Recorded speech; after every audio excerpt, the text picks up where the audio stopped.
Radio City podcast.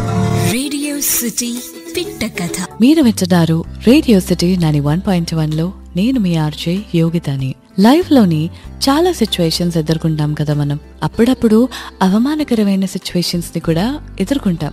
ఎందుకంటే మనం చేసినదే మనకి తిరిగి కొడుతుంది.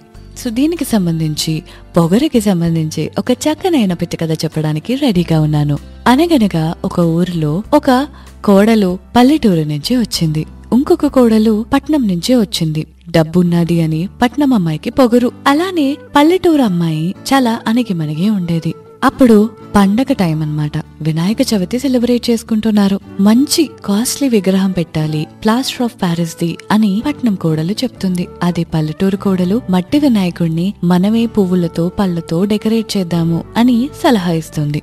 సో ఆ పల్లెటూరు అమ్మాయి మాట విని అత్తగారు మట్టి విగ్రహం పెట్టింది. ఆ పట్నం అమ్మాయి మాట విని బోల్డ్ అంత కట్న కానుకలు తెచ్చింది అని చెప్పి ఆ అమ్మాయి చెప్పినట్టే ప్లాస్టర్ ఆఫ్ ప్యారిస్ పెద్ద విగ్రహం తీసుకొచ్చింది ఆ అత్తగారు. సో పట్నం కోడలు తెచ్చిన వినాయకుడిని చక్కగా అలంకరించి కాస్ట్లీ నైవేద్యం పెట్టారు. అలానే పల్లెటూరు నుంచి వచ్చిన కోడలు మాత్రం తనకి నచ్చినట్టు ఒక మట్టి విగ్రహాన్ని తయారు చేసుకుని దాని పువ్వులతో పళ్లతో బాగా డెకరేట్ చేసి ఒక మూలన పెట్టుకున్నది. వీధిలో వాళ్ళందరూ వీళ్ళ విగ్రహాలని చూడ్డానికి పొలోమంటూ వచ్చారు. అందరూ మొదట పట్నం కోడల విగ్రహాన్ని చూశారు. తర్వాత నచ్చి అక్కడ ప్రసాదం తిని అందరూ పల్లెటూరు కోడలు పెట్టిన మట్టి విగ్రహాన్ని మెచ్చుకున్నారు. అది పట్నం అమ్మాయికి అస్సలు నచ్చలేదు. తర్వాత ఈ విగ్రహాలని అనిపే టైం వచ్చినప్పుడు దగ్గరలో ఉన్న ఒక నదిలో మట్టి విగ్రహాన్ని అనిపేశారు. అందరూ దండం పెట్టుకున్నారు. పట్నం కోడలు తీసుకొచ్చిన పెద్ద ప్లాస్టర్ ఆఫ్ ప్యారిస్ అందంగా ఉన్న వినాయకుడిని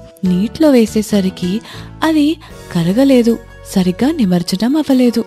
అది చాన్నాళ్ల పాటు ఆ నదిలో ఫ్లోట్ అయ్యింది. అండ్ అక్కడున్న చేపలన్నీ చచ్చిపోయాయి.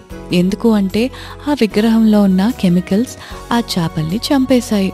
ఈ విషయం తెలిసిన ఊర్లో వాళ్ళు ఆ పట్నం కోడల్ని, వాళ్ళ అత్తగారిని చాలానే తిట్టారు. అప్పుడు పల్లెటూరు కోడలు ఆర్భాటంగా ఎక్కువ డబ్బులు పెట్టి తయారు చేయకపోయినా మన వాతావరణానికి చాలా మంచి చేసే విగ్రహాన్ని పెట్టింది అని వీధిలో వాళ్ళందరూ మెచ్చుకున్నారు. అత్త ఆ పట్నం కోడలు కూడా మెచ్చుకొని వాళ్ళ తప్పుల్ని తెలుసుకున్నారు. Not everything can be bought with money అన్న విషయాన్ని ఎప్పుడైనా మనం గుర్తుంచుకోవాలి. సంథింగ్స్ మన ఎన్వైరన్మెంట్ కి సంబంధించి, మనుషుల సెంటిమెంట్స్ కి సంబంధించి, అలానే చాలా యానిమల్స్ అని, వైల్డ్ లైఫ్ అని, ఈ సీ క్రీచర్స్ కి సంబంధించి కూడా ఆలోచించి కొన్ని పనులు చేయాలి. ఇలాంటి చక్కనైన స్టోరీస్ వినడానికి keep listening to me only on Radio City 91.1. నేను మీ RJ Yogita. Radio City podcast.